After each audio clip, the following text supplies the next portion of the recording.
I can't do this anymore. We're done. Huh? What are you talking about? Being around you is honestly exhausting. I don't need you in my life anymore. Mai's heart felt like it was tearing in two. His eyes were cold beyond belief, hard to accept. Without looking back, Daisuke walked away. She first met Daisuke in the spring of her freshman year at college. You're too serious, you know. Loosen up sometimes. You should study more, Daisuke. Spending time together became normal, and she thought they'd share the future after graduation. When we start working, let's move in together. Are you sure? Of course, I want to be with you forever. It was like a dream come true. Yet Daisuke pushed her away without a word of explanation and left. She kept crying, unable to understand what had happened. But, thinking back, Daisuke had definitely been hiding something at that time. Lately, he kept checking his phone during their dates. One night, when she visited his apartment, she heard a low voice from behind the door. I can't talk now. I'll get in touch later. He hung up quickly. When she knocked, he hid his phone and wore a strangely calm expression. Who are you talking to? A friend. Why wouldn't he meet her eyes? Why the sudden distance? And then, those words at the park. I can't be with you anymore. She reached one conclusion. He must have found another woman. From then on, she was simply desperate. With swollen eyes, she went to her part-time job, looked for full-time work by day, and lay awake at night. She finally got a position in a small office of a fashion brand. She worked tirelessly, studied design, and learned what brand truly meant. At her first presentation, she struggled to keep her trembling voice steady. She was rejected countless times, laughed at countless times. Still. Eventually, she launched her own brand. At her debut collection, seeing her brand's logo under the spotlight made her heart burn with emotion. And now, she stands here. Congratulations, new president! Thank you very much. She stood on stage amid her employees' applause. This future was something she seized by her own hands. She gazed out at distant skyscrapers through the large office window. But she had no time to savor her success. Work kept pouring in. President Mizuno, here are today's meeting materials. Thanks, I'll go over them. A towering stack of documents. Among them, she noticed one particular contract proposal. Idly, she checked the company name. Keslick Apparel? The name tickled her memory for a moment. Curious, she searched it on her tablet. Company overview, management, recent developments. Then she saw the sales rep's name. Kawamura Daisuke. Her breath caught. She read it again and again. No mistake. The man who abandoned her 7 years ago. His name was right there. Something cold churned deep in her heart. Well, A slight smile rose to her lips, twisting them unintentionally. President Mizuno, the sales rep from Kazulik Apparel has arrived. Sooner than expected. She set the papers on her desk and quietly drew a breath. send them in. Seconds later, she heard the door open. At the sound of those footsteps, memories from 7 years ago flooded back, but she was no longer the girl he left behind. Now, standing before her. Long time no see, Mai. Yes, it's been a while. This was the man who'd left her without a reason. Now, he was the one asking for help. I need you to save our company. Me? 7 years ago, you never saved me. Daisuke's face darkened. It looked like he wanted to say something, but stayed silent. She slowly smiled. I won't just say yes right away. He looked more desperate than he had 7 years ago, the same man who once threw her away. Now, he was the one begging to be saved. If this contract goes through, Kazulik Apparel can recover. That's why you came to me? Your brand power and our craftsmanship could create real synergy. His voice was urgent, but that alone wasn't enough. 7 years ago, you abandoned me. Now you want my help? That's pretty convenient. His expression tightened slightly. That was then. This is now. Time alone doesn't erase the past. She looked down at the paperwork, rolling a pen between her fingers. As president, I make rational decisions, in other words. If you can prove you're worth my time, maybe I'll consider it. How do I prove my worth to you? Simple, convince me. She set the pen down and met his gaze. I only sign with brands that truly matter. Show me that Kazulik Apparel can survive. His eyes wavered. 7 years ago, he might have gotten angry. But now, he took a calm breath and nodded deeply. All right, give me a week. He committed faster than she expected. She wasn't sure if that was proof of how he'd changed over 7 years. Fine, I'll be waiting. He rose and bowed silently. As she watched him walk away, she felt a stirring deep within her chest. Was it revenge for 7 years ago, or did she just want to see who he was now?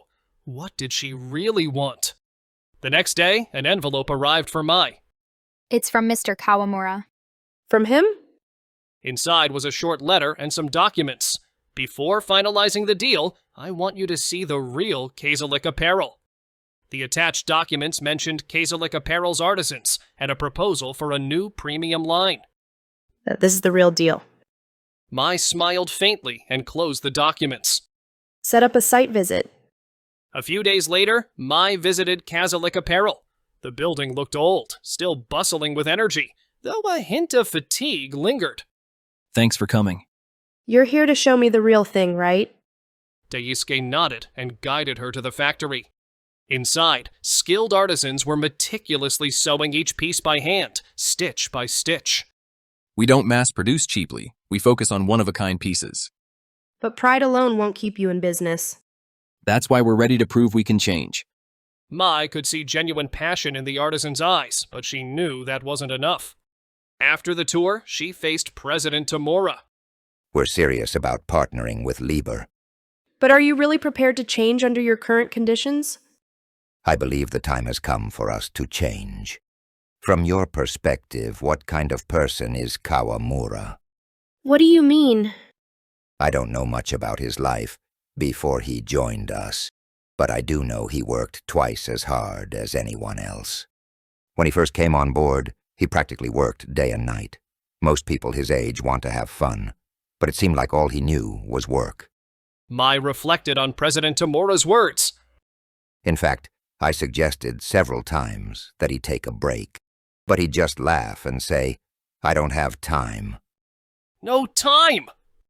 Mai never realized Daisuke had been so desperate. Those who work to reclaim something often end up sacrificing something else in the process. Mai exhaled quietly and opened the door. What had Daisuke sacrificed? She didn't want to think about it. But 7 years ago, she never tried to learn his real situation. She had simply branded him a traitor. But what if her assumption had been wrong? Leaving the building, the orange sunset lit up the streets. She intended to walk home alone, but footsteps approached from behind. Mai, do you have a moment? What is it? Daisuke looked more serious than ever. There's something else I need to talk to you about.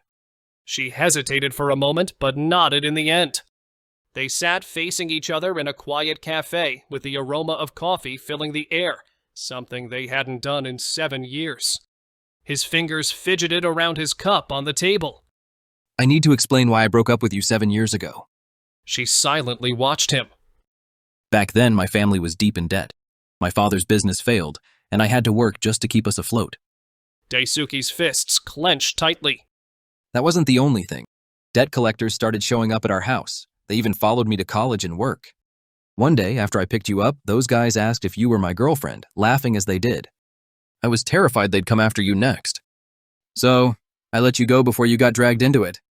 Her mind went blank. She had always believed he betrayed her, but did he leave to protect her? Then why didn't you say anything? I couldn't say it. I didn't want to drag your dreams down too. If you stayed with me, your life might have been ruined as well. I couldn't let that happen. A hush fell over them. Regret was written all over Daisuke's face. Even so, it doesn't change the fact that I hurt you. No matter what I say, I can't erase the fact that I abandoned you. That was the real reason behind the man who abandoned her 7 years ago. Leaving the cafe, they found the sky completely dark. Mai walked on, the night breeze brushing past her, replaying Daisuke's words in her mind. He had left her to protect her, yet she had resented him all this time.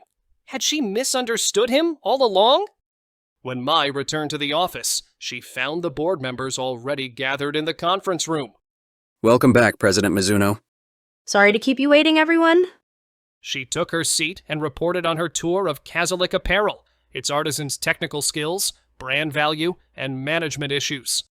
Even if their craftsmanship is solid, partnering with a brand with such low market recognition is risky. Also, it seems there's another acquisition offer on the table. An acquisition offer? Mai frowned and scanned the documents at hand. A certain company is reportedly moving to buy out Kazulik Apparel. Which company? An executive handed her a document. It bore the name Vega Holdings. A chill ran down my spine. Vega Holdings, an infamous name in the fashion industry. They were known for hostile takeovers, gutting acquired brands for profit. They're just after Kazulik Apparel's assets. They don't care about the brand itself. In other words, if Kazulik Apparel fell to Vega, the brand would be destroyed. How long has this been going on? About a week ago, Kazulik Apparel is considering it as an option due to their financial troubles. A week ago, the same time Daisuke had approached her with a contract. So he asked for her help to protect Kazulik Apparel? He never mentioned it, but maybe that was his real goal. 7 years ago, he let me go to protect me. Now is he asking for my help to protect his company? Back in her office, Mai stared at the presentation materials for Kazulik Apparel spread across her desk. This was the future of the company Daisuke had entrusted to her. She picked up the documents, scanning the numbers, strategy, and rebranding plans.